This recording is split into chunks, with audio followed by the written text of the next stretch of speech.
The Jews have been called a chosen people. The term a chosen people is a phrase which is found in the book of Yeshayahu, the prophet Isaiah. It's really a prophecy. He says the time will come, the Jews will become a people who are chosen, and the nations of the world will recognize this. If we look back at the last thousands of years of Jewish history, there are many, many reasons to say that this prophecy, if not has completely come true, then at least has partially come true. Going all the way back to the beginning is Avraham, we can ask the question, so why exactly was it that Avram was chosen?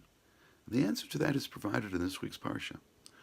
Right after the angels or the people come to visit Avram and he performs the acts of kindness and he welcomes in his guests, we find that then God, or the narrator of the Torah, God, tells us exactly what he's thinking, which is really quite rare.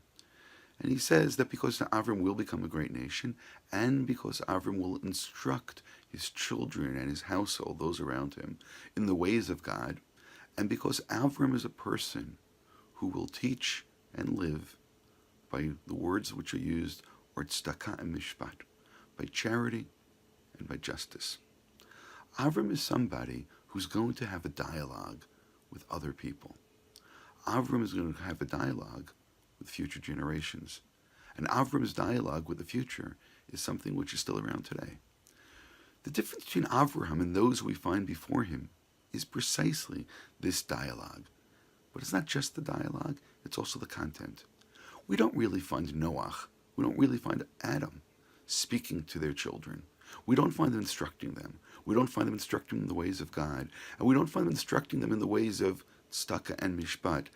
And perhaps more importantly, it's not just the words. We don't find them living by the values of tzedakah and mishpat. For some, those two can be absolute contradictory terms. Either one could be charitable, or one can live by justice.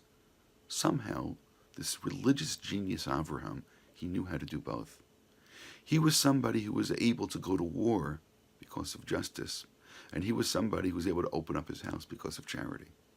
He was somebody who institutionalized kindness in the way that his household was run, and therefore he was someone who was able to teach these future generations, at least his children. And that's the justification that God gives for giving him a child. That's exactly the context.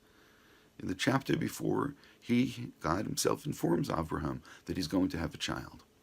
Now he sends the angels to tell Sarah as well that she will have a child.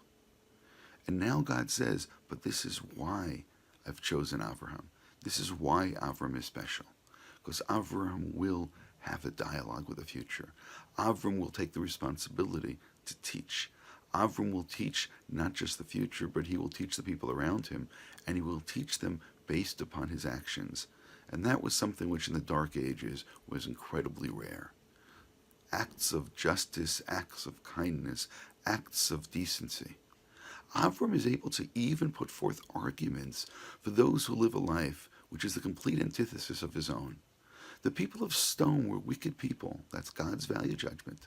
The people of stone were people we find later on in the prophet Jeremiah, telling us that these were people who would not perform acts of kindness. These were people who would not give bread to those who visited their city. They lived for the exact opposite values of what Avram stood for. And nonetheless, Avram felt that even in a city like Stone, there must be innocent people. And if there are indeed innocent people, then the city has a chance. Then the city can be redeemed, and the city shall be saved. And while God does not agree with Avraham in this particular value judgment, the fact that Avram is able not just to challenge himself, and not just to challenge those around him, he even challenges God and says, but can God, who is the judge of all of earth, not perform justice? Avram demands justice from everyone, but at the same time, Avram has a place in his heart to perform acts of decency. And this is his legacy, and this is our legacy. This is why and how we become a chosen people.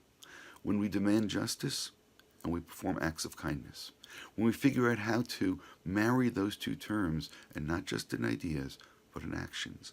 When we dedicate ourselves to teaching our households, our children, our students, we teach them the acts of kindness. We show them the acts of kindness, and we demand justice.